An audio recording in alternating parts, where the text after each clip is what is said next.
Have you ever been so caught up in yourself that you forgot about anyone or anything else? And then suddenly you're jolted back to the present by something unexpected that happened? Well, I certainly have. Recently, I was on my way up to a workshop in upstate New York, traveling on the New York State Thruway for about 3 hours. And on my way there, all I was thinking about was what I was going to do when I got there, who I might see, what I might say. Nothing about my drive was about me noticing my surroundings, where I was, but it was more about living in the future. And I was completely oblivious to what was going on in the present.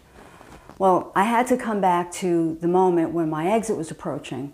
And as I exited the thruway, suddenly this beautiful landscape overtook me that really brought me back to the moment because it was just beautiful. And I also had to pay attention to my directions because I was somewhere I had never been before. It was so beautiful. It was a Sunday afternoon and the skies were blue. No one was out on the road. And I actually pulled over at one point to take a photograph of this beautiful arbor that was covered with flowers. I got back in the car, completely different than when I was on the thruway. I was totally relaxed. I looked at the clock and I said, oh God, I've got plenty of time. And I was slowly driving down this country road. And as I turned around another bend, I saw this little white-faced possum lying dead on the side of the road. And then I came around the next bend, and there was a brown lamb laying lifeless on the side of the road. Quickly and immediately, I took in my whole scene. I saw out of the corner of my eye 4 or 5 sheep grazing just down this slope. I figured that lamb just walked up the slope where the grass met the asphalt, and boom, that's where he met his fate. And then before I can imagine anything else, I hear this roaring engine behind me. I look in my rear view and I see this pickup truck bearing down on me. And the next thing I know, it's in my side view mirror and there it goes, zooming past me, disappearing around the next curve. And then I wonder, the possum, that lamb, that 911 emergency attitude of that driver, and it wasn't too difficult to figure out what happened to those poor little creatures. And I immediately then thought about myself and how often is my agenda, my haste, my hurried pace affecting someone else and potentially causing harm. It was only a few days later that I got an email from my friend Maura.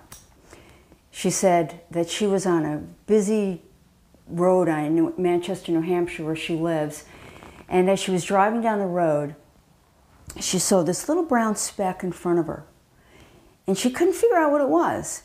And she said the traffic was moving so quickly that she couldn't slow down because of the cars in front of her and immediately behind her. But before she knew it, she was suddenly upon it and realized it was what looked like a little sparrow in the middle of the road. She ran right over it.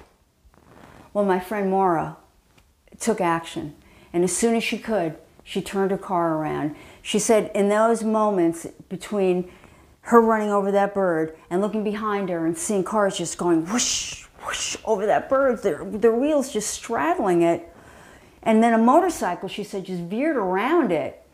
She had finally gotten to where she could pull over and rummage through a cardboard box that she said she had that she was bringing to Goodwill, and she found a little macrame coaster that she thought she could use.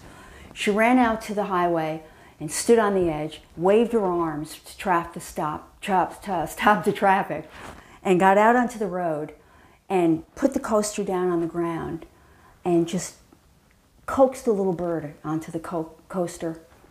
She went back to her car.